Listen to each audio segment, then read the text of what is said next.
So this jackass volunteers at a horse rescue, and can you see Remington? Anyway, got the farm truck out.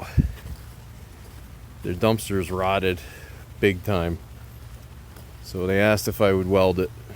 So I did. I loaded up all my stuff to come and weld, and I'm thinking I'm welding like 1/8 inch or 1/4 inch plate. Nope, 16 gauge sheet metal with 1/8 inch welding rod. I did it free of charge because it was for a good cause. Ain't that right? Yeah. That's right.